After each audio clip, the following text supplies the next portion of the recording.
Hello students, welcome back to 360 Education Classes. My name is Vivek Kumar Gupta and I am a research scholar. Students, आज का topic है repo rate.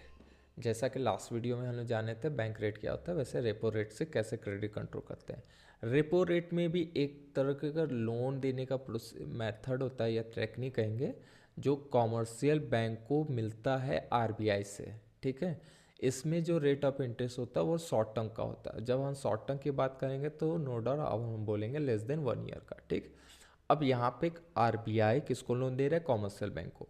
तो यहाँ पे वही बात करेंगे, अगर मार्केट इन्फ्लेशन ज़्यादा हो गया है, मार्केट में मनी, जब भी हम बोले इन्फ्लेशन ज़्यादा हो गया इसका मतलब ये सोचिएगा सोसाइटी के पास बहुत ज़्यादा पैसा है। जब लोगों के पास पैसा होगा तो क्या करेंगे? लोग डिमांड करेंगे। तो अब आरबीआई क्या करेगा, जो बैंक रेपो रेट है उसको इंटरेस्ट वो हाई कर देगा। यहाँ पे भी एक तरह से क्या हुआ, लोन महंगा मिल रहा है किसको? कॉमर्शियल बैंक को। जब कॉमर्शियल बैंक को महंगा लोन मिलेगा तो पब्लिक को भी लोन महंगे में देगा। तो अब ऐसे सिचुएशन में आप क्या होगा, पब्लिक के पास पैसा नहीं जाएगा क्योंकि हाई इंटरेस्ट है।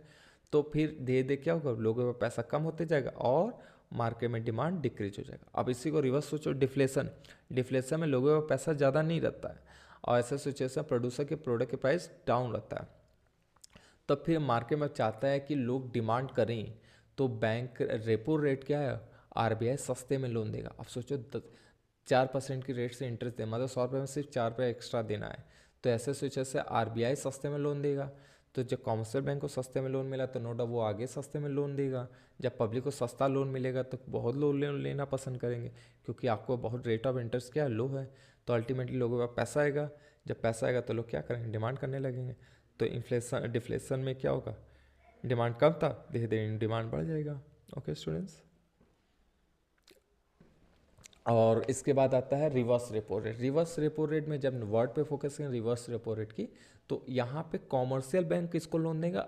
रिजर्व बैंक ऑफ इंडिया को। अब इससे कैसे कंट्रोल करेगा? देखिए, जब बैंकों से कॉमर्शियल बैंक से लोन पैसा वापस मंगाना है तो अब आरबीआई बोलेगा मुझे लोन दो, हाई इंटरेस्ट है। ठीक है, अब आप सोचेंगे हाई इंटरेस्ट से क्यों लोन मांग रहा है आरबीआई? वो चाहता है कि पब्लिक से पैसा वापस आ जाए मेरे पास। तो कॉमर्शियल बैंक पब्लिक को दे रहा है 8% से इंटरेस्ट से, और आरबीआई बोला मुझे 12% से दे दो।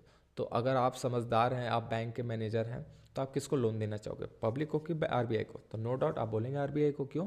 क्योंकि वो 12% से ब्याज दे रहा है। तो कॉमर्शियल बैंक किसको लोन दे देगा? आरबीआई को, जिसकी वजह से करेंसी किधर आ जाएगा? आरबीआई के पास। अब फिर आरबीआई होल्ड किया रहेगा। तो अल्टीमेटली मार्केट में मनी सप्लाई कम हो गया। तो जब मनी सप्लाई कम हो तो फिर मार्केट में डिमांड ऑटोमेटिकली डिक्रीज होने लगेगा।